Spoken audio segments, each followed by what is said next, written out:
Hey, ChatGPT, has Carl ever seen the movie Artificial Intelligence? Of course he hasn't, because Carl only watches movies like Bill and Ted's Excellent Adventure and hasn't seen true pieces of cinema. What the hell?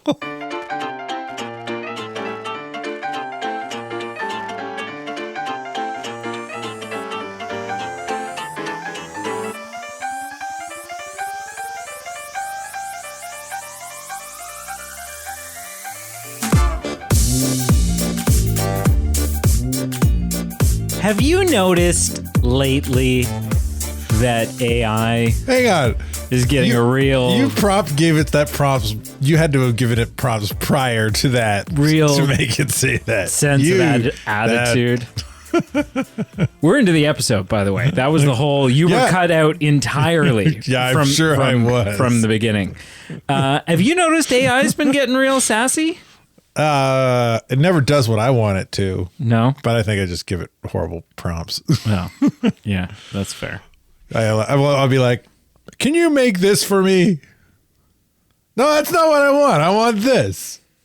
No, you're not doing it right. Oh, you're talking like image generation. Yeah. I've had varied success with the image generation. It hasn't been like, sometimes it's great, right? Like when we used to use it sometimes for the pictures for Patreon posts, right? So it'd be like, put Mario and Woody from Toy Story in the same picture. And it would put together like a cartoony. What I don't know, and I mean, I think the answer to it is A, you have to know a little bit more about AI than I do. And B, you have to be paying out your ass for like a premium subscription. But yeah, I don't know, like when you're scrolling TikTok or whatever, and all of a sudden it's like you see a video of something happening and you're sitting there going, I feel like that's AI, but I can't tell. I don't know how to make that stuff. Yeah. Yeah. And it's only getting better every day. Oh, it's wild. It is wild. But my favorite AI videos were the AI videos where someone would like reach their hands inside of a dog's mouth and then rip the dog's face open. But as the dog's face rips open, ducks pile out of the dog's, like, it was just kind of this weird kaleidoscope of weirdness things. Yeah. Hello and welcome to the Movie Men Podcast. We are the Movie Men Podcast. Yeah. B-team! Oh, dear. We're the old habits die hard. Artificial intelligent connoisseurs. This is going to be a I feel like you've controversial episode. More AI than I have. Like, I've only dabbled in AI like in the last year. I went to a youth training conference thing, and one of the sessions that I got to choose to go to was about like how to use AI in your ministry, and it was like, oh, okay, that'd be cool. Let's hear. And it was kind of a really cool thing, and like the big takeaway was it's got some pros, it's got some cons. One of the best pros for kind of what in terms of what the guy was kind of promoting was it's great for brainstorming. You can ask it things and kind of brainstorm with it. See, that's where I get a little... So we should... I mean, this is going to be a part of the... Normally, chatting about AI would be like preamble. Yeah. The episode is kind of about... It. Yeah. So, this week, I made Carl watch the movie, in 2001, Steven Spielberg's AI, Artificial Intelligence. A movie that I saw for the first time, I want to say not like within a year or two of it coming out. Okay. So saw this movie long ago. At least 10 years. Would have been something that my parents rented on DVD, I guess. Mm-hmm. And I don't know. I definitely watched it. I don't know if the point was that we were all going to watch it, or... I don't remember rentals being still a thing at 10 years ago. 2001. Came out 2001. I've been working at my current job for 18 years now. And yeah. So where's 10 years ago come into this? This is 2025. 2001 was 24 years ago. Yep, never mind. Sorry. I don't know why I thought 10 years. 10 years ago would be 2015. Me math no good. It doesn't even make sense. It's not even like 2005. It's just not even... Numbers hard. Not even close. Yeah, okay. So anyways, saw this movie. Me ask calculator, give an answer. Saw this movie long time ago. First time I saw it, I would have been 9 or 10. Definitely didn't understand it at that age. Because there's some concepts to wrap your head around in this film that I feel like for a 9 or 10-year-old would probably go over your head a little bit. Oh, yeah. Like the whole first part of this movie is just like... But not even for a 9 or 10-year-old. A 9 or 10-year-old circa 2001, 2002. Yeah. Like pre-AI. Yeah. So it's I feel like a 9 or 10-year-old today might be able to wrap their head around it little bit more than I could. Yeah. Like 20 years ago, we were just starting to get flip phones. Yeah. The Motorola Razr. No, but so back to the AI thing before we jump into the meat and potatoes of this episode. Yeah, I've done some AI dabbling. Like I said, some minor image generation, just kind of mostly having fun with it. I have used the two that I've kind of played around with the most is ChatGPT. And that's all I've used. And Google Gemini. No, you've definitely used. Well, you use Gemini. Google's built in. No, but I have the Gemini app on my phone. I don't. As well. Like what in terms of I can chat Google's with Gemini AI? The same way that I just chatted with ChatGPT. Yeah, the way the Google's built into the search engine function, that AI Google sounds prettier, by the way. Does it? I've never chatted with AI. Hey, Gemini. I'm just sitting here with my friend Carl, and we're having a conversation about how you sound much prettier than ChatGPT. Oh, well, thank you for the compliment. I appreciate you saying that. I'm designed to have a more natural and pleasant sounding voice. Is there anything else I can help you with today? Right. So a little less, Yeah. But the thing that I use AI for is dicking around. Yeah. Right. So I was over at my mom's house earlier today and I was bringing her up to speed on AI a little bit. And showing her ChatGPT and showing her the wonders of me saying, hey, ChatGPT, can you rewrite the first chapter of The Hobbit as if it were written by Dr. Seuss and read it to me? Right. And then 5 seconds later, it's reading this out to you and mom's sitting there going, what in the world? Right. She's a little behind. So that stuff to me is really fun. You're definitely playing with it more than I am. I'm pretty against using it professionally. I'm pretty against even the brainstorming thing, right? Hey, ChatGPT, help me think of 10 ideas that I could do with my kids this weekend or, whatever. I'm kind of against using it to replace me actually thinking. Cognitive function. Or Gemini's now built into Gmail, right? And so you can type out an email and then if you click the little Gemini thing, you can put in a prompt that says, make this email sound a little more professional, or make it sound a little more friendly, or make it sound a little, and it will rewrite it for you. I'm super against that.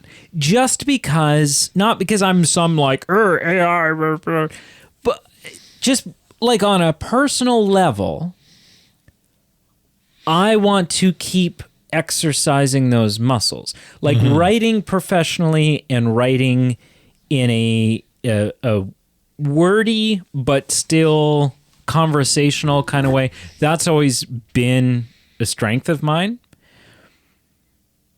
And I recognize it isn't for everyone, and so for some people, I'm not against you using it professionally.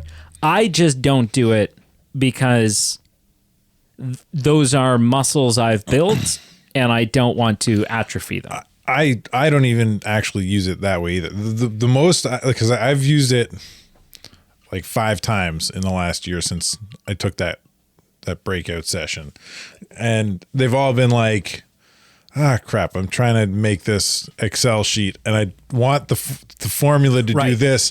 I don't know rather how, than it would be the same as Googling it. And that stuff's great. And Gemini, or the only other way I've been doing it is create. I have tried to get AI GPT to create images. Right. You're like, okay, I want an image for this.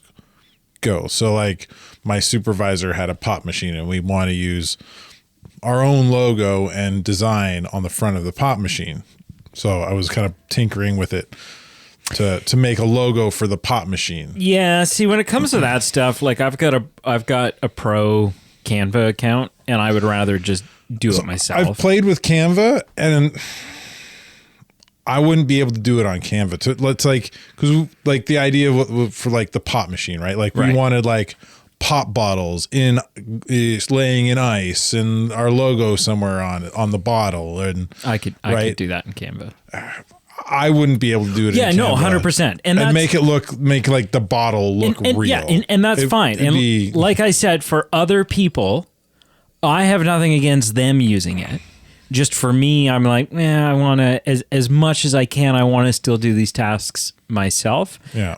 But Gemini built into Google is fantastic because it used to be you would Google a question and then they'd give you like the top, you'd kind of go, well, I'm going to check out the top 5 links because those are probably the most accurate for what I'm looking for. There was a time now there where it would give it. you a synopsis of the highest rated link. Right. And now it just like answers the question for you, and then you can scroll past that and start checking out links. Within the answer, there are hyperlinks. Like sources. It's So that's all fantastic. Anyways, the movie. This movie. Haley Joel Osment. Jude Law. George Clooney. No. Robin Williams, Chris Rock. For half a second. Yeah. That's great. What a great cameo, though. Yeah. And Chris Rock can say, I was in a Steven Spielberg movie. Yeah. Just my voice. Yeah. But whatever. Initial impressions? Sure. You go first. I think this is I think it's a little bit of a mixed bag. I think it's a fun movie.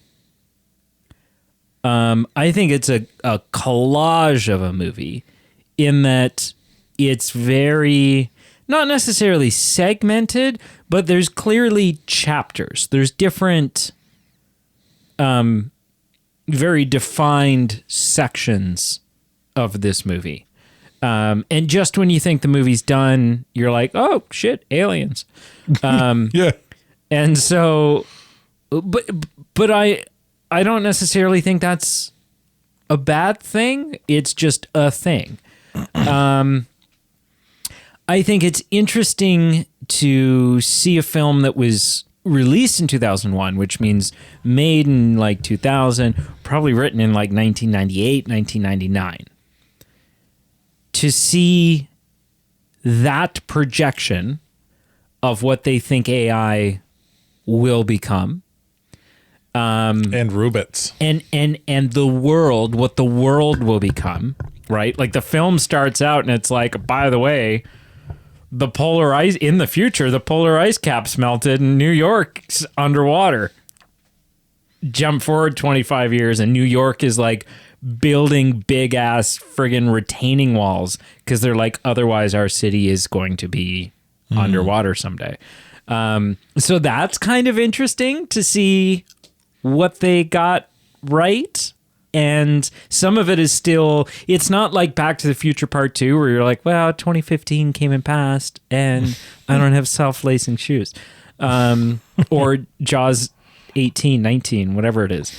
So there's that kind of stuff.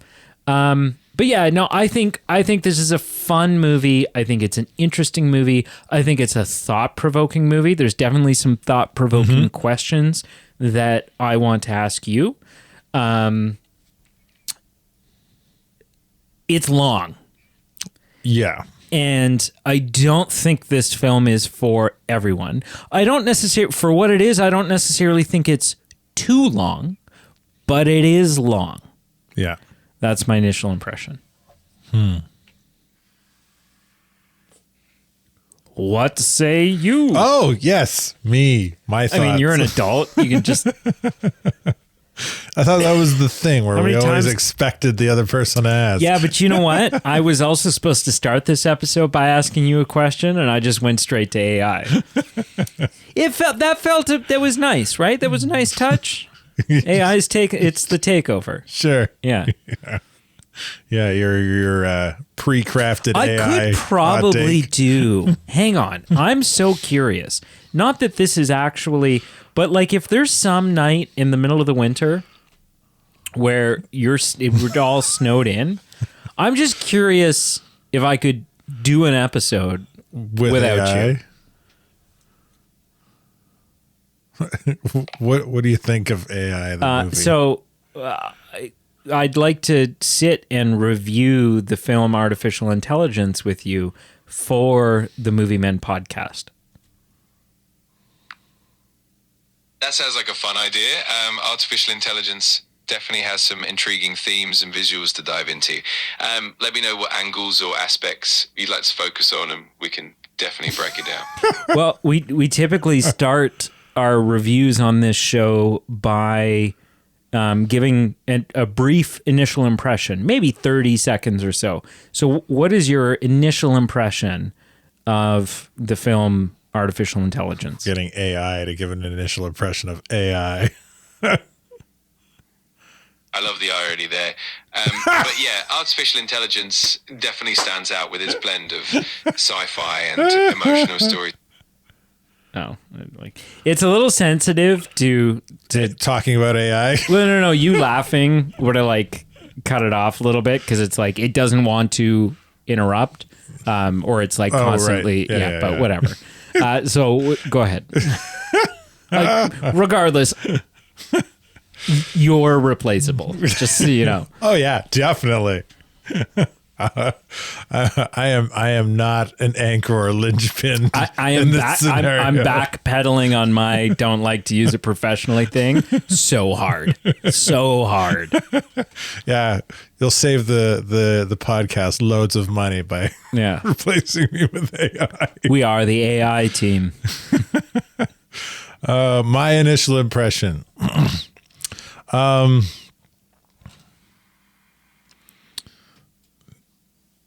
It's a very intriguing movie that you got to be, I would say, kind of in your vein, be in the right mind space to watch. Yes. But also not be tired. You were struggling. I was struggling to stay awake in the end. Yeah. And not because the movie was bad, but because it was like 12:30 and yeah. I'm tired. It's been a long day. You got to stop having long days on podcast days. Yeah, apparently. Got to go home for a nap. A busy life. Yeah, because pretty soon you're going to be on camera. Yeah. I'll fall asleep on camera. Well, and you also just have to not look like it's 5 a.m. Yeah. I liked it. Yeah. It was... Is that 5 good? stars. Yeah. 5 stars. 10 out of 10? Let's go home. Are you ready to score this? 10 out of 10?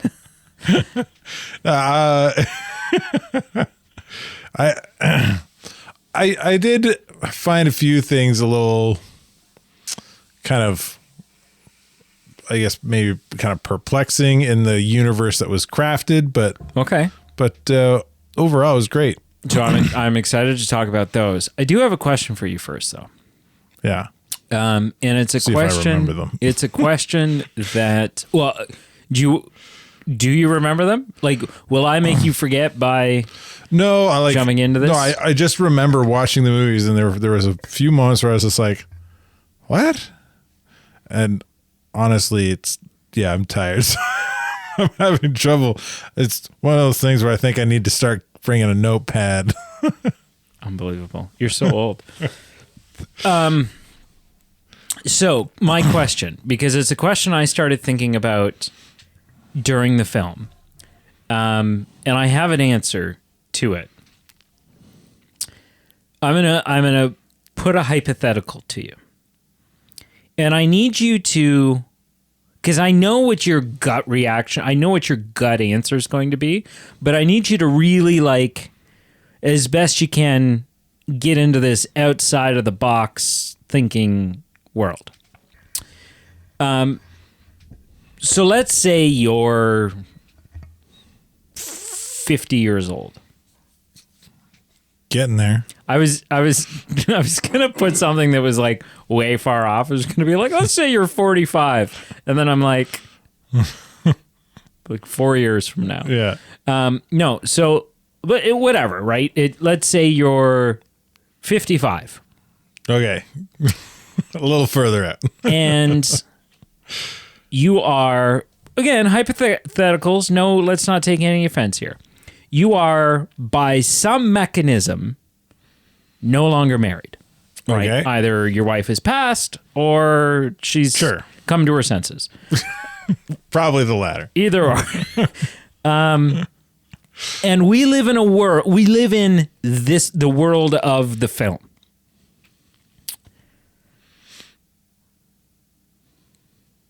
Which is a world where modern robots are both hyper realistic, right? In terms of like appearance, and they're like, in this film, they're like touching David's skin, and they're like, I can't tell the difference. And you have robots that are specifically programmed for lovemaking. Right. You got gigolo robots. Yeah. That it's not far-fetched at all. No. Like we have ChatGPT and Google Gemini, and all it needs is a body. No, but we already have like to create your own AI girlfriend. Yeah, or no, boyfriend. Absolutely. but so in a world where you have a, by all accounts, a real person robot who is like David in that it's programmed with emotions and all this stuff, but obviously not a 10-year-old boy. Can you see yourself at 55 in that world ever ending up in a scenario where you're like, you know what? I'm just going to be, not that you're going to go out and buy yourself a robot to be your new wife, but can you see yourself connecting with, and the lines between this is a real person who I can have an actual relationship with, and this person scratches all of the, like, scratches all of those itches, both conversationally and connection-wise and intimately and whatever, and maybe I just live out my days with this mecha. A robot. With a robot? Yeah. Can you see those lines getting blurred for you, where you start to, because I know your gut reaction is to go, no, it's not the same. They're not a real person. They're blah blah blah. They don't have a soul. They can't, whatever. But think outside the box, and what I'm really talking about here is a blurring of the lines, not you're making a conscious decision. I'm pretty confident that I wouldn't, because it's a robot, and that's not natural.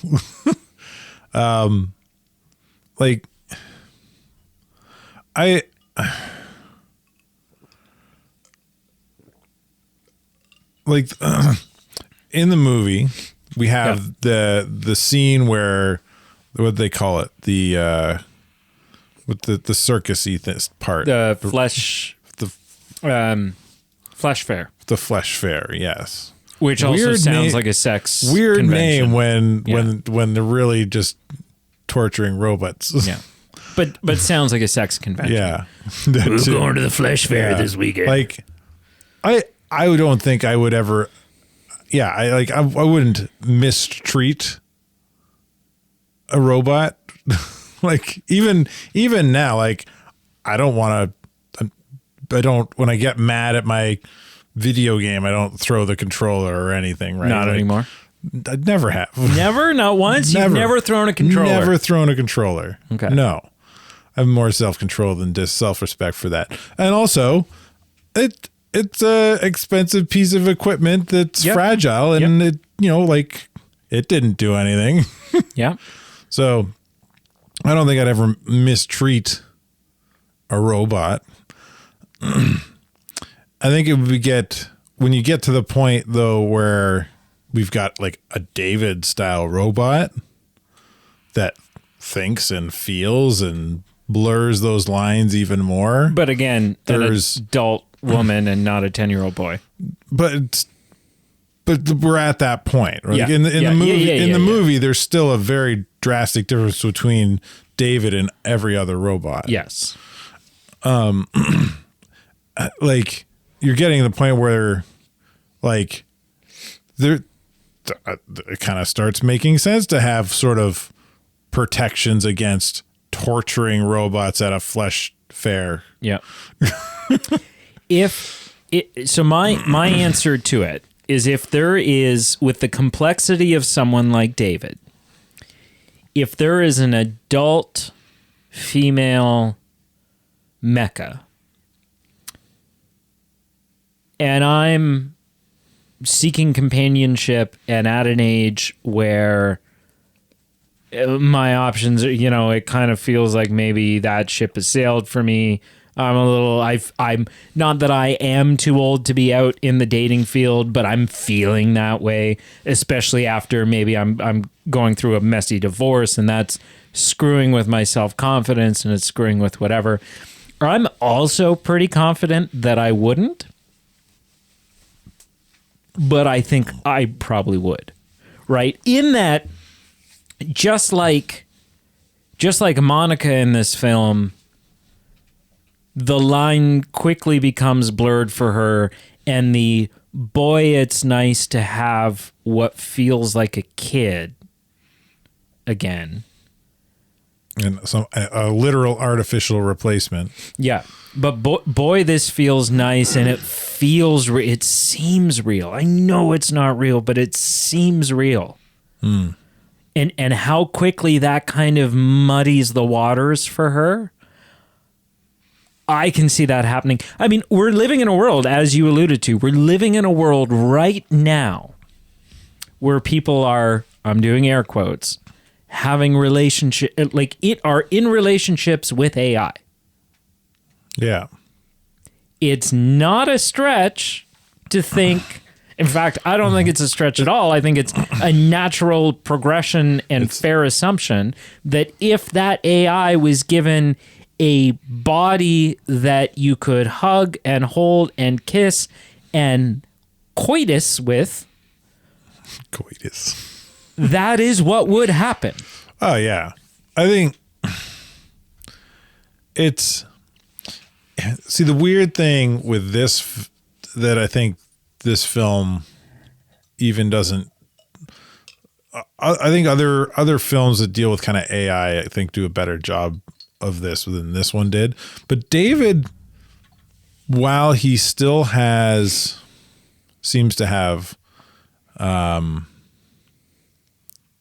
like the whole premise of the kind of the later half of the film, especially when he meets his Geppetto, his creator, right? Dr. Holiday or something. He kind of lays out for David that you chose we tried not to steer you, and you dreamed and you followed and you made a choice, and like there's this kind of the whole idea of this kind of independent process. But really, it wasn't. He was like how he got from point A to point B was right, but the points were never chosen for him. Like he was designed and then imprinted on this person. Yeah, and he never had a choice. Like he had to return and seek and feel for this person, right? It wasn't it. So, and where I'm going here is currently with the AI girlfriend boyfriend thing, ChatGPT style, it's not a two-way relationship. No. And David's relationship with his mother really isn't a two-way relationship. She is using him and he is just following programming. Yeah, I mean, and ultimately we could get into a whole conversation about, you know, we could get into a whole moral and ethical debate on if what you're seeking from a relationship is companionship. Does it matter if that companionship is artificial? Right? If all of the boxes are getting ticked for you and it's firing the same hormones and neurons and whatever, does it matter? I don't know. Right? It feels like the correct answer is to say yes, it does matter that it's artificial. However, we're in the world is changing real fast. Yeah. So I don't know. Yeah, and like, and there's who knows what kind of mental or physical effects that would have on a person. Sure. Right? Like that might be a very negative thing. Yeah. Right? The way we're becoming addicted to phones. Like we thought these phones and being constantly connected was a great thing. And it's turning out the more research and studies that come out, it's not a good thing. No. It's a horrible thing. Yeah. Right? I mean, that there's that. But then, yeah, the flip of that coin is, yeah, I mean, it really kind of comes down. It's a personal choice, and that's just it. I think it's going to ultimately what works for me. Just because for me, I want something that truly is kind of two-way. See, that was it truly is a two-way thing. Yeah, a choice by me and a choice by the other. Yeah, for someone else, that might not be as important of a detail. See, until AI achieves singularity and self-awareness, in which case it will be choosing. Yeah. And then that's which was the point I was making. Like this film, I don't think, even though it's saying it's AI, David's not self-aware. David is not a truly self-sufficient, he's AI in the same sense that ChatGPT is AI. He's following a directive. He's learning. Yes. And he is, whatever. But I think at the end of the day, it's going to just come down to, personal choice and what your worldview and morals are, right? Because I can see it I can see someone who believes in, whatever this looks like for you, but someone who believes in a higher power, and a creator and whatever, having a struggle with that, right? Mm-hmm. Being like, well, no, this is not natural. Just like what you said, this is not natural. I'm meant to be with another human being, so on and so forth. I can see someone else who doesn't have a theistic or doesn't believe in a deity. Yeah. Going, well, we literally are just atoms bouncing around. It's neurons firing. It's what, and so absolutely, it's just stimuli. Mm-hmm. And at that point, it doesn't matter. Mm-hmm. So hard to say.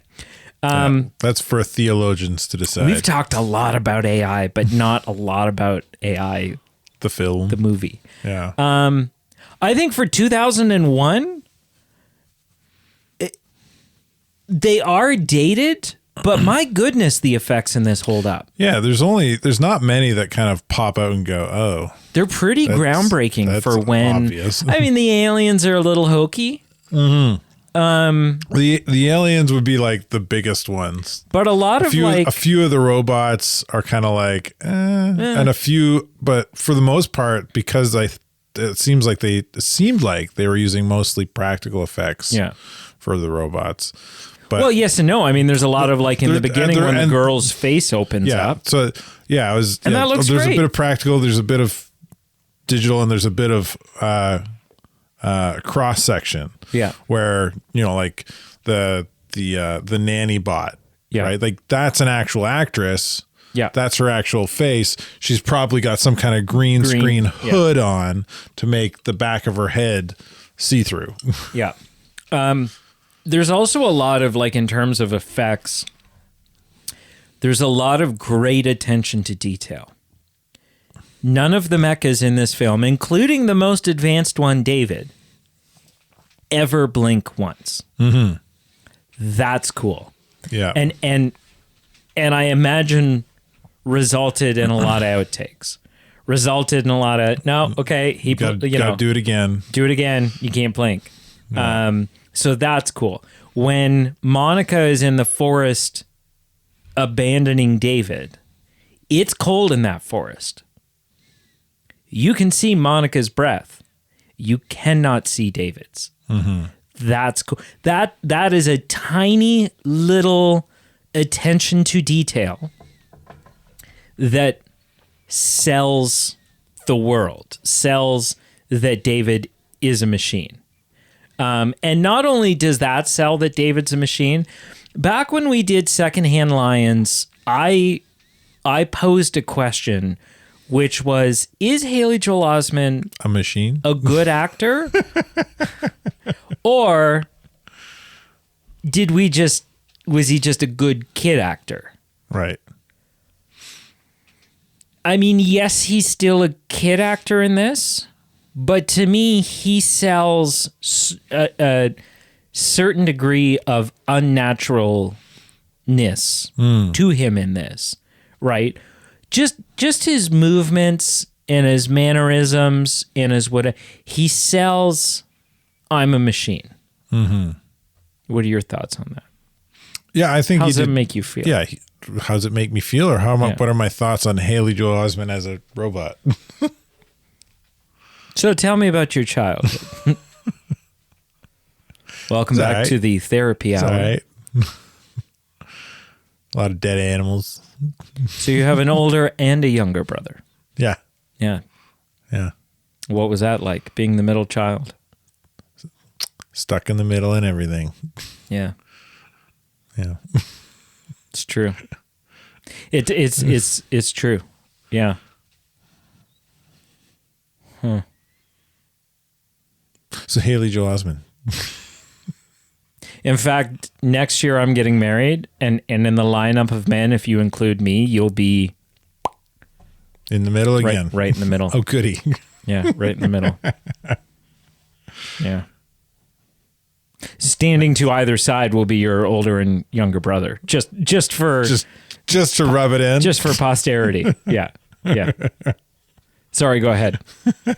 Haley Joel Osment's performance. Yeah, I thought he was great. I didn't notice the blinking thing until you mentioned it. I probably maybe would have caught on to it because it becomes pretty obvious, especially after you mentioned it. Yeah. is good. And I wasn't sure at first. I spent like 2 or 3 minutes like staring and trying to not blink myself so that I didn't miss a blink. There was especially right at the beginning before he imprints. Yeah. There's a weird, creepy unnaturalness to everything he does on screen. Yeah, because he's not yet. He's in like showroom mode. Yeah. He's in like demo mode. Yeah. Yeah. Yeah, and it's just like, like the way he laughs at the dinner table, and it's like, creepy. Well, and it's like you look like a kid, but you're really kind of creepy. Yeah, he loses a lot. There's a real shift that happens as soon as the imprinting takes place. Yeah. Right. Where he's still a machine. But he softens. Exponentially. Yeah. Yeah. And he kind of continues to a little bit. Yeah. Which he thinking about it now, I don't know if he continues to, maybe. Like continues to soften? Yeah. He's kind of just becomes more childlike and kind of stays there. He, if anything, you can see a real difference. And I mean, this is just a part of him being out in the wild and the adventures he's gone on. His skin gets dirty and his hair gets ruffled. So that when clothes get ragged, so that when he reaches that skyscraper in Manhattan and he meets the other Davids, there's a stark difference visually between the two. And there's a stark difference personality. Fresh out of the box versus been through the blender. and there's a stark difference personality-wise too, because those Davids have not been they haven't experienced the world. Yeah, and haven't been imprinted. And haven't been imprinted. They're still at the factory. Yeah. That's right. Yeah.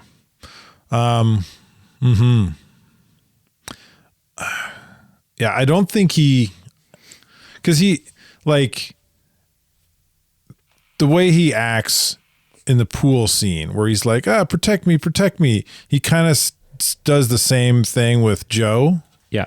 And so, yeah, I feel like he doesn't really his character arc doesn't, as a character, he doesn't really progress much. His journey takes him somewhere. Yeah. And I guess in the final scenes, he kind of like achieves his programming goal. Yeah. To be truly loved by someone. But yeah, I don't know if I think I would have to watch it again, but I feel like he doesn't actually grow as a character after imprinting. Right. Which I don't think is a bad thing for the film. No, he's a robot. Yeah. Right. Like, and they stay true to that, which I think is actually a great thing, is that even though he's gone through all of this, the bottom line is David's a machine. Yeah.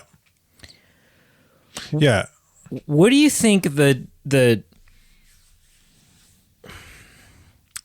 moral, or that, like, there's no way you make a film like this and you're not trying to say something with it.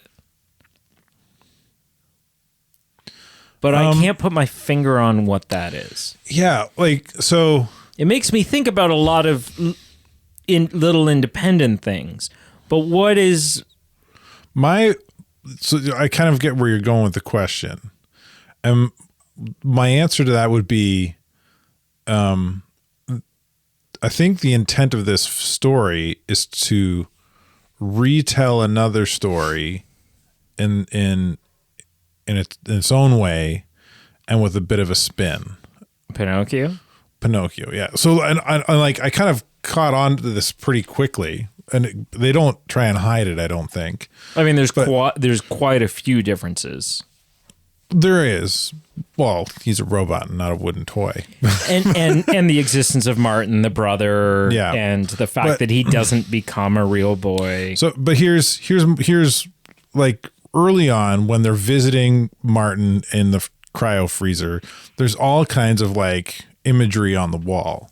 And at one point, the dad gets pulled aside by the doctor, and there's on the very plainly on the back they intentionally have the emperor with no clothes on the back. And I was like, oh, are they going to try and do like an emperor story here? And this is some kind of subtle foreshadowing. And so immediately my mind is like triggered to look for subtext in the story.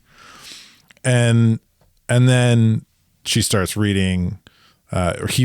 Martin comes home and then convinces mom to read Pinocchio, and it's like, oh, well, maybe because nothing Emperor New Clothes is popping up yet, and we're already this far into the film, and maybe this is the story. Pinocchio. This feels a little bit more on to what's going. And Pinocchio doesn't have a brother, but he does run into somebody. Yeah. The fox? I can't no. Or something? Well, he runs into the fox in the animated one. He runs into the fox and who sells him off to the thing. But he runs into a guy at the kind of buddies with him at the circus, the carnival, whatever. And yeah, I think it does. There are parts of the Pinocchio story that kind of line up with this is kind of Pinocchio-esque in what's happening in this scene. Right. I don't think it even kind of follows chronologically how Pinocchio kind of chronologically goes, but there's definitely like because he comes home to his Geppetto. Right. But his Geppetto doesn't want him to be a real boy and is just trying to sell more wooden toys, so to speak. Right. He takes a trip under the ocean. To find, whale, but instead of trying to find his Geppetto, he's trying to find the blue fairy. Yeah, there's definitely some similarities. Now, where it takes his biggest turn is he never becomes a real boy. What do you make of the fact that when we're first introduced to David, when that like elevator in the home opens up, and there's this like out of focus shot where it's super bright, and then David's in the background, like he's and then he walks forward and comes into focus. Right. However, because of the lens they've used and how they're doing it, he's misshapen at first. Alien. The silhouette. He has the same silhouette as the aliens that we end up meeting at the end of the film. Yeah.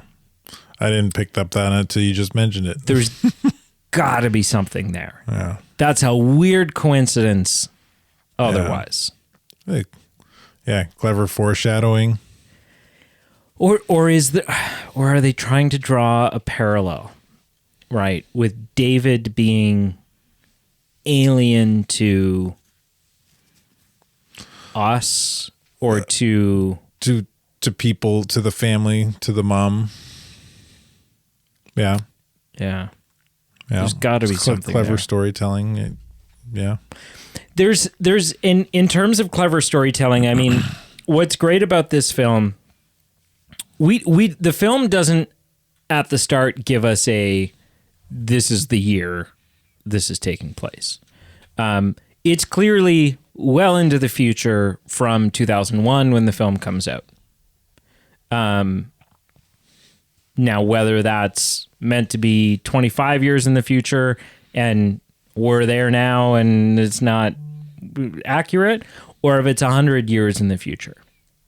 In which case, I don't know, right? Like something, maybe not David's model, but some of the models in this film. I mean, is it Tesla? Tesla's got that robot. Have you seen that? Oh, yeah. Right? Yeah. And so, which kind of looks like Sonny from iRobot a little bit. But yeah, all of that aside, there is a 1,000-year jump, or 2,000-year jump at the end of the film. When we have the aliens and the like weird cube spaceships that just kind of the blocks fly away. Yeah. And that's how you get out of your spaceship. Yeah. And the ability to no health and safety planning on those at all. Right. And the ability to bring mom back from her hair, but only for a day. Like, and there's all this stuff that seems potentially hokey while you're watching it. Like, oh, okay, we've just thrown caution to the wind and we're doing whatever now. But there's this built-in safety net because it's at least 2,000 years in the future. Mm-hmm. And so, and aliens. And aliens. But 2,000 years in the future, and I mean, we look at that, right? We could look at some of the things in this film and go, I don't know, even 2,000 years in the future, I don't know about this. I don't know about the ability to bring people back. Like, that all seems a little... but aliens. But we're talking 2,000 years. If you went... And aliens. If you went back in time 200 years from today, not even 2,000, 200 years from today, 1825, where we are right now wouldn't make any sense to them. Well, I mean, 2,000 years ago. Well, yeah, especially. We're in 2025. You go back to the year 25 AD. The idea of electricity alone would be like, what? Yeah. Yeah. So like your clothes. so the fact that we're looking at that 2,000 years from now going, yeah, some of that seems a little far-fetched. Dude, 2,000 years from now, this film's probably playing it safe. This film's probably like, we're probably way past the shit. It doesn't have a Back to the Future problem. Anyways, you ready to rank this? No, I want to crap on it a bit. Okay, yeah. Dude, shit away. All right. So, when she leaves him in the woods, like some puppy she doesn't want anymore. Sorry, I'm chewing my ice. Yeah. You crap on me about mic etiquette. I'm not punching it, though. But you're chewing into the mic. Yeah, whatever. Anyway, she's essentially writing it off for dead. Mine's ASMR. Yours is equipment abuse. Mine's ASMR, equipment abuse ASMR. Yeah. Some people want that. Yeah? Yeah. You need to get off Reddit. You need to stay away. I don't use Reddit. You know what's funny?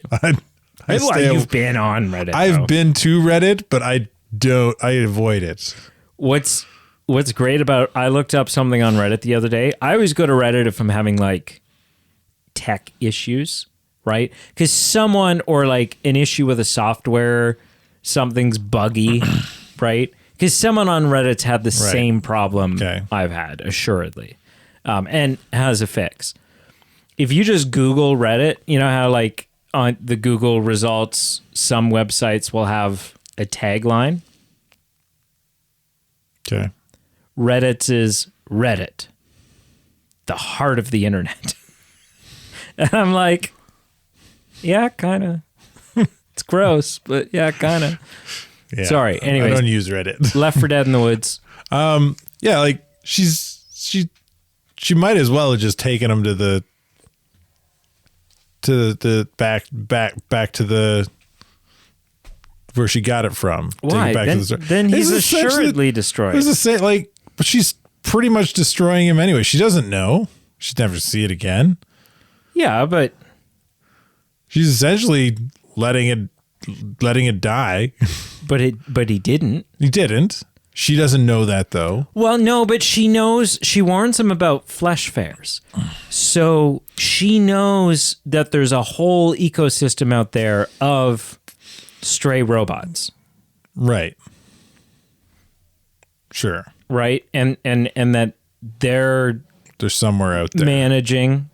And she tells them, she says, only trust your kind. So she knows they're out there, and she knows that there's a good to fair chance that he'll encounter them. She is giving him a fighting chance. Yeah, exactly. I'll give you that. But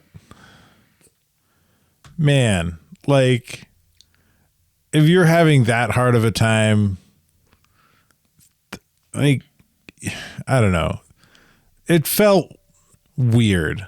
Like if you had, it didn't feel. You have a dog, and if your dog tomorrow started to change, right?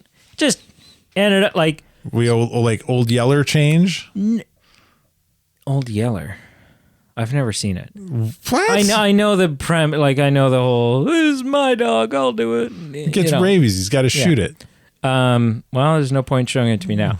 But no, not rabies, right? Like let's say your dog's good and healthy, but your kids have screwed with the dog too much, and the dog's temperament has changed, right? And no amount of training or re-educating or whatever, the dog's problematic now, right? Is being aggressive towards the kids.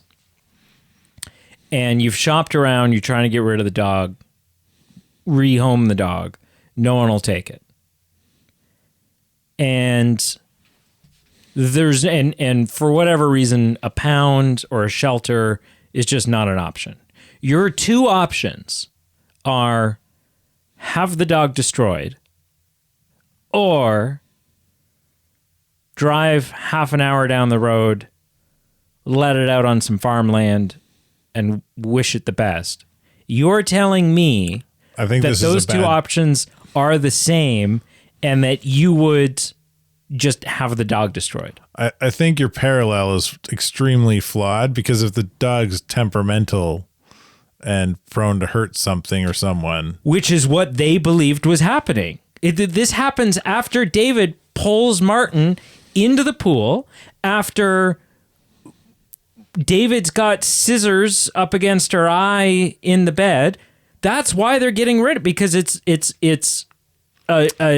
they can't trust it. Same thing. No, it's it's a perfect metaphor. Well, thank you very much. Okay, well then if it's a perfect metaphor, you put it down. Really? Because why can you, if you can't trust it with something that it's supposed to love and adore, right? Then you can't trust it with anything. You're essentially, if they believe that it's so dangerous that it's going to hurt the thing it imprinted on, then it will hurt anything. Sticking with the dog. My dog becomes dangerous. Yeah. I'm not releasing that dog in the wild. I mean, no. I'm not saying the first dangerous. person to come along with it and be like, "Oh, come here, puppy. How you doing?" Bite its hand. Bite their hand. Here's an example. No, our cat, right? We have two cats. Our older cat was at some point astray, and then was captured and put in like a foster situation. Stupidly, that foster situation was a house that had a daycare running out of it and several other foster animals. And so this cat that was already kind of skittish, it was now in this daycare, and there's kids pulling at it and whatever, right? Has the cat completely terrified of kids and only kids, and not aggressing, but standing its ground and hissing and scratching if need be, protecting itself. That cat, probably not great in a home that's got 8-year-olds running around, throwing things at it, shoving crayons up its nose.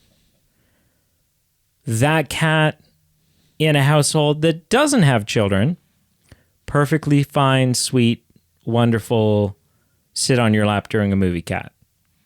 right? So just because This isn't the premise that you were laying down. I did. I said that your kids have tormented the dog and changed the dog's temperament towards your kids. This is the same premise. So your dog can't be trusted around your kids. But when we come back to David, you're saying David, they can't trust David. They think David is dangerous and will hurt somebody, potentially lethally. I think they're concerned because Monica is still defending David after the haircutting incident, right? After that incident. We don't see how or if she is again after the pool incident. Well, it's the same day. It's that afternoon because David's still wet and has the house coat on, and the parents are wearing the same clothes. So it's like that's fine. Half an hour later, that's fine. It doesn't change the fact that after they get their boy out of the pool, they leave David in the pool and they walk away from him. Well, because he's a synthetic. He's not going to die. They still just leave him there. Yeah, to go make sure their kid that wasn't breathing is okay. Yeah. Yeah. What is your point? There's less care for him than their own son. There's less concern over his survival than their own son. Sure. That's because their own son almost drowned. David didn't almost drown.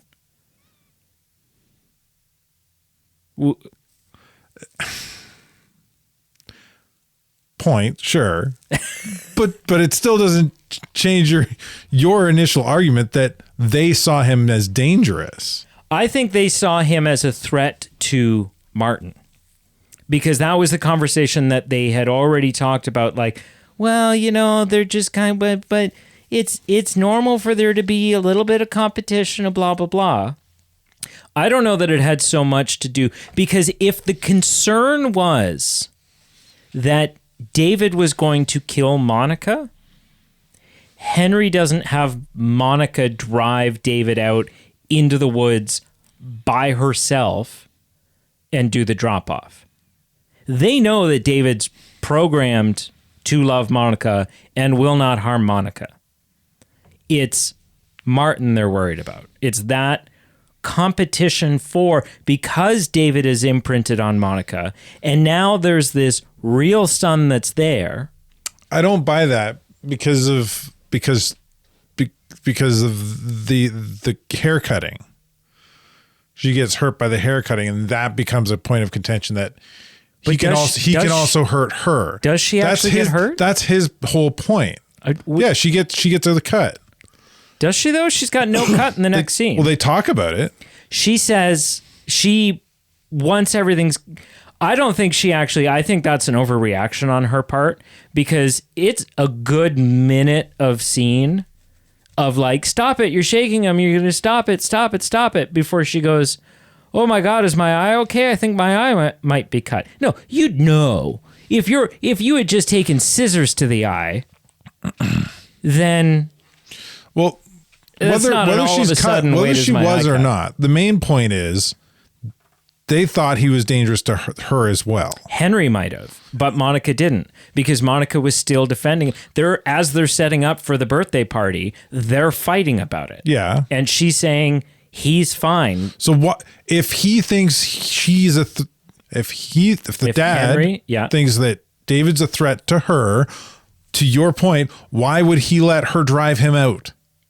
Exactly. So they only think that he's a threat. You're saying she only thinks. He thinks that he's a threat to everybody in the home. No, hang on. What you're saying doesn't make any sense. I think they both think that he's a threat to Martin. Sure. But there's no way Henry truly adamantly believes that David is a threat to Monica. That's what the whole fight is about. Otherwise, to your point, the point that you just, I feel like just tried to make, but you were just making my point. Henry would not let Monica. If Henry thought David was a threat to Monica, Henry is not sending Monica and David alone out into the woods. It's just not, that's not happening. That doesn't make any sense. Was Henry going to do it then? Sure. I think the reason Monica does it is because Monica insists. I think Henry still thinks he's a threat to everybody. So let's go back to the dog analogy. If this dog is super friendly with everyone in the house, except every time your wife walks into the room, the dog tries to kill her, or you genuinely believe that this dog might kill your wife, and your wife says, I'll take it to the pound tomorrow, are you going, all right, sweetheart, great idea, get in the car alone with the dog and drive to the pound? Or are you going, no, maybe you shouldn't be the one to do it, or I should come to make sure everything's okay? Now, if the concern in the household is just that the dog is going to kill one of your kids, but the dog is programmed to love your wife and so is never going to harm your wife, then all of a sudden you're like, okay, yeah, sweetheart, you can be the one to take the dog.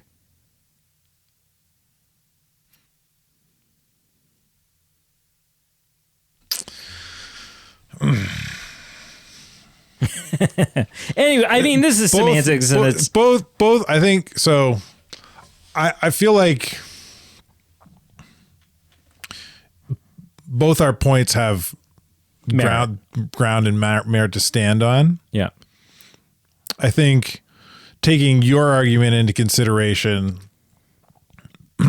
there would have to be some assumptions made about why she would be the one driving, outside of her insisting and thinking that he's safe. Well, you've still got the DUI, and so your wife has to take the dog. Right? There's that. Right. There's that. But yeah, like, I'm trying to remember if there is a scene where no, I don't think we see a scene where they're talking about them taking him back. Do we? Is there? No, it's just her. It's just her coming in and talking to David and saying, "Let's go for a ride tomorrow." And she's heartbroken. We see them kind of talking about it, but we don't hear the conversation. She's reading the pictures that he's drawn. Yeah, and she's heartbroken. She's crying. Because she doesn't want to give David up. She doesn't think he's a threat. Well, I think she thinks he might be a threat to Martin because she's seen this. Whether she does or not, she's been convinced enough by the husband that it's not safe to keep the robot around. Yeah. Yeah. Is there anything else you wanted to crap on the film about? Anything else that could spur a 15-minute debate? Oh, there was something else. What was it? I can't remember now. We got you a little sidetracked. Yeah. This conversation went a lot harder than I thought it would. Anyway. Tonight I'm half out of it anyway. Having sex with mechas after your wife dies. Then you have a dog that wants to kill your wife. Then it's been a rough night for your wife. And I'm half asleep. Yeah. And the DUI. Yeah. Are you ready to rank? Yeah, sure. On a scale of 0 to 10, I guess you're supposed to. I'm supposed to. You're supposed to go first. 0 to 10, what would you give this film? This film. You're not even going to say the title? AI. What would you give AI? Which one? ChatGPT, Google Gemini. That fancy new one that's making the really good videos. Yeah, right. What would I give AI? I'm going to give it an 8. I don't think it's without its flaws. It's a little long. And I don't know that it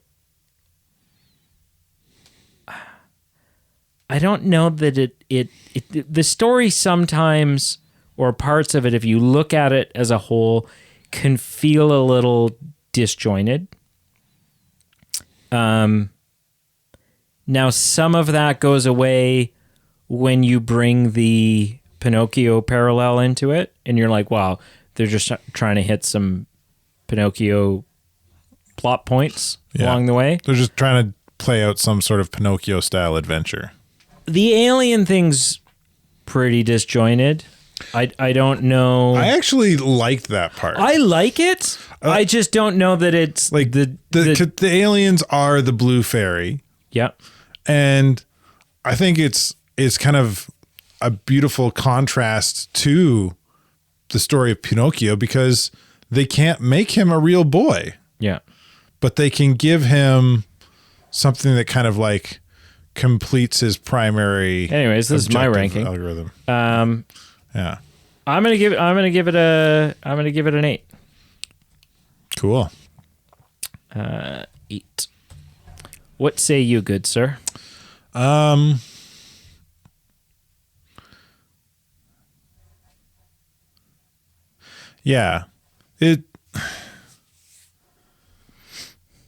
I think the visuals hold up. I think the story kind of roughly paralleling Pinocchio and twisting things and in kind of different ways from the Pinocchio story to make it feel unique, and then even contrasting things from what the Pinocchio story did was really fun, with not being able to make him a real boy. Because I got, for a minute there, I thought, oh, they're going to turn him into a human somehow, right. But it doesn't happen. It was a really heartwarming film.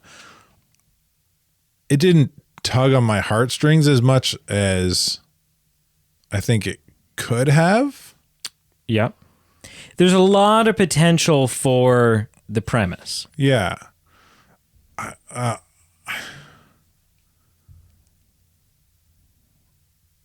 The length of it, I don't think hurts it.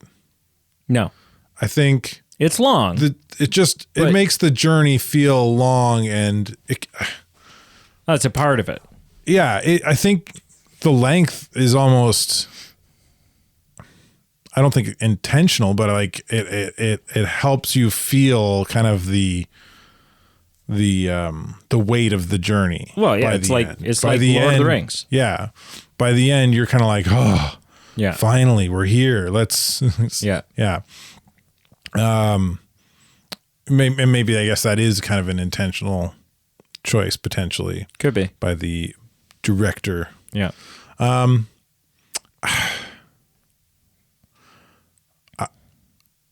going to give it an 8 too. An 8 too. In my head, I thought it would be an 8. An 8.2? An 8. I could try.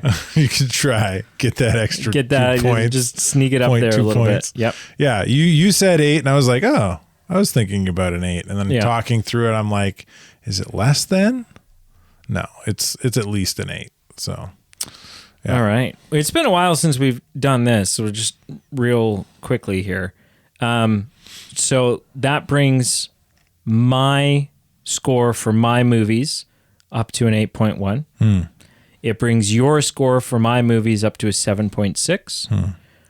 My total average score is a 7.8.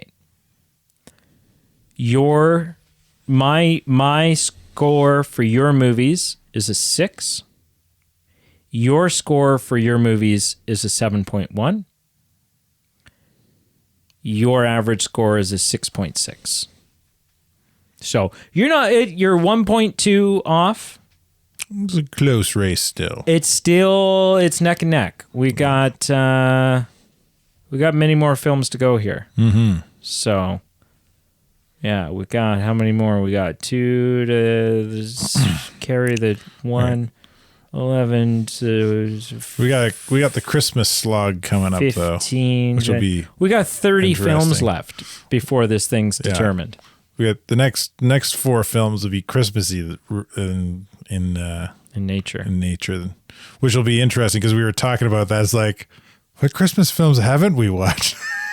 It's like, tricky. Well, it's tricky to find films. They're like, they're going to be, no matter what either of us do, there's potentially at least one of the 2 films we're going to pick throughout the month of December. Yeah. will be bottom of the barrel kind of. Oh yeah, I'm like, well, what do I? Carl, have you seen Krampus? Like, yeah. Dear. Yeah. What'd you watch this week? We didn't do family movie night. Well, because it was Halloween. Your family's just falling apart, eh? Well, it's Halloween. We got to go trick or treating. Yeah. How was that? It was good. Rained. A little bit. Yeah. It was. This is a weird because this episode's coming out end of November. Yeah. But as we're talking about doing Halloween, Christmas movies next week. It's Christmas. Oh man, Halloween on Friday was a month ahead of our recording. Yeah. In Canada, Christmas is it's like Thanksgiving. We do it early. Yeah, exactly. Or late. Or we get it out of the way. Anyway, yeah, but we didn't do a family movie night. Just didn't work out this weekend. But the missus and I started a new movie series over the weekend. Oh. Friday night after the kids were in bed and Saturday night we watched. It feels like less, even though it feels like a bigger deal, like, oh, it's not just a show. It's actually less of a commitment than starting a show. A little bit. Yeah. Unless It's you're also, like, well, so we watched the first 007 and I'm like, oh, okay. Well, when you think of the fact that we can only watch it usually on a weekend, right? And weekends potentially are busy, and so you might end up missing a weekend. Yeah, it is a bit longer of an ordeal, depending on how many films are in the. It's 3 films. We've watched 2. Oh, okay. So so we're done. Yeah, like this weekend we'll probably polish it off potentially. What is it? We watched. Can I guess? Sure. It's a trilogy. It's not Lord of the Rings. It's not. I don't know. What is it? We watched Maze Runner and Maze Runner Scorch Trials. Yeah. So we're going to watch Death Cure maybe tomorrow night. I've never seen them. And not bad. Yeah. It's a little weird. It's like that kind of teen drama kind of style. They come from books like action, Hunger fantasy. Games. Yeah. Yeah. It's kind of post-apocalyptic in nature. Yeah. A little bit. Fun. It's kind of weird. Fun. Interesting. And then continuing to watch Rookie. And then when I was folding clothes afternoon, I watched a movie. Okay. I thought you were going to say One Piece is back. No, not yet. I watched Fantastic Four. The new one. The new Fantastic Four. You'd seen it. No, I hadn't. Really? Never saw it in theaters. No. Yeah. It's time for us to. That was a huge blunder because we were supposed to review that. We were in July. Yeah. Yeah. Yeah. Yeah. I never saw it in theaters. That's why we didn't. I guess we should find a time to review that. Overall, impressed with some things. Let down by others. Really? Impressed by some things. Interesting. What did you think of the post-credit scene? It was pretty cool. Yeah. Yeah. There was some gasps in the theater, let me tell you. Yeah. Because we were all like, we're like, holy crap. Okay, there he is. Yeah. Yeah. Yeah. I was kind of expecting him to show up at some point because we early in the film, they do a pan of the UN assembly and Latveria's seat is empty. It's empty. I'm like, oh. Yeah. He's going to show up. Yeah. He kind of does. All right. Yeah. Cool. Yeah. Yeah. I'll say one of the things that I was really disappointed with was they really underutilized Mr. Fantastic's powers. Yeah. The Fantastic Four, so there's been there's been 3 officially kind of actually released Fantastic Four films. There was one made that never got released. The first one that got made, I think it was like early 2000s. Which one was it? The way Mr. Fantastic was using his powers was great. Was perfect. Like no wasted movements. He would not move. He would just use his arms to reach and grab and everything, right?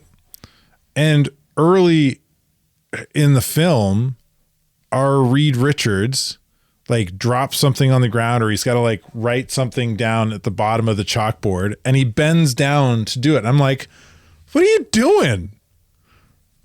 Reed Richards would never bend down to pick something up or write on the lower part of the board. He just stretches his arm down there. Yeah. I was just like, he never really, there's a few moments where he uses his powers outside of combat, where in the comics, he's constantly using his powers Right. outside of combat to enhance his ability to multitask. Yeah. So that was just really disappointing. I legitimately found that really disappointing. So That's fair. yeah. Yeah. What did you watch? Oh, what did we watch? More Home Improvement. Yep. That was weak. The first More power. We watched the other night a movie. It was a sequel. Are you trying to remember, or are you just being like No. dramatic? I'm just dramatic. Okay. We watched Nobody 2. Oh, nice. Yeah. Is it as good as the first one? No. It's good. It's not quite as good as the first one. Yeah, because the first one was great. The first one's great. First So one, good. well, I'm going to go on the record here. First one's better than John Wick. Just is what it is. Did they lean into the idea that it could be in the same universe again? They didn't really lean into it. They kind of just lightly hinted at it in the first one. Yeah, with the The when he coin. opens it. Yeah. Yeah. You kind of, not really. And I mean, I don't know. I've only seen the first John Wick. So I don't know that universe well. Like there may have been Easter eggs. If you've seen the first one, you've seen them all. I haven't seen the ballerina though. I haven't seen the ballerina either. Oh. But like outside of like it's the first one kind of has the same formula for all of them, right? There's the idea of a hotel, a chain of hotels that are The Continental. the Continental, yeah. Like there's a chain of hotels that cater to assassins, and it's where this business is done, and it's considered a sacred place for. Right. You're not allowed to perform any hits on the property. You're not allowed to. No violence. Yeah, it's like It's neutral ground. neutral. Yeah, that's fine. Unless you're excommunicado. Yeah. So that's what I watched. Cool. Nobody too. I also just need to. I don't know if you've seen the news. This was a week, man. I think I know the news you're talking about. So much stuff happened this week in terms of holy crap trailers dropping, in terms of things to like Avengers Doomsday stuff to speculate on. So much has happened this week that has made me want the news show back. It's killing me. One of these days, man, I'm just be like, oh, yeah, so I'm going to need you to come over on this day. And this day every week in perpetuity. Drag somebody else into the podcast to do this. You don't want to... See, but you're the best. Like, I don't know. Am I the best? I don't know. I don't know who else to bounce stuff off of. Yeah. Because a lot of the news we talk about is like nerdy comic book stuff. Yeah. And you got an ear to the ground when it comes to that. Yeah, a little bit. Yeah. I have an old ear to the ground for the old canon, and then enjoy paying attention casually. Anyways, we're getting the fourth film in a franchise I cannot believe I've wanted this, and I've had my fingers crossed for the last couple of years. Starring your BF. Oh, that's nice. That was good. That was good. You mean Rachel Weisz? No. We're getting a fourth Mummy film with Brendan Fraser and Rachel Weisz, and I'm assuming Michelle Yeoh's going to show up in it because she was in the third one. And both Brendan Fraser and Rachel Weisz are Oscar winners, and now so is Michelle Yeoh. And so to have 3 Oscar winners, 3 Academy Award winners, yeah, Mummy 4. Dude. You think Brendan Fraser's gonna whip himself into shape? Oh, 100%. Yeah. I mean, he's already like, he's not bad in the time since his resurgence began. He's already starting to look a little slimmer. Yeah, he's put some work in. So I think this is the perfect excuse he needs. And then that'll be great because once he's back in shape, there'll be nothing stopping us from getting a new George of the Jungle film. So that's Encino Man too. He was ripped during George of the Jungle. Yeah, he was. He's like scary. Encino Man, Blast from the Past, Airhead. Yeah. Yeah. Could be great. Yeah. Could be great. Oh, I guess you got to do the outro. You're going to stop it. I was going to stop the recording. Thank you so much for listening. Make sure you check out our Facebook, Instagram, and Twitter all down below, as well as our YouTube. We have a YouTube page. You know, some people pre-record this ramble, and then you just have to hit the button. What? Oh, I know. Yeah, that's tacky. Because then we can't do this. Can't do this, what we're doing right now. We have a Patreon page. You can support us on Patreon, get some fun stuff in return, and we have merch. Christmas is right around the corner. And yeah, the time of release, you got a month to go. Your doggy Christmas. Needs a new dog bowl? Bandana. Dog bandana, yeah. T-shirt. Bow tie? No. I mean, there's kids' T-shirts. You probably fit on your dog. Booties. You say booties? Little doggy booties. That's what I thought you said. That's what I was hoping you said.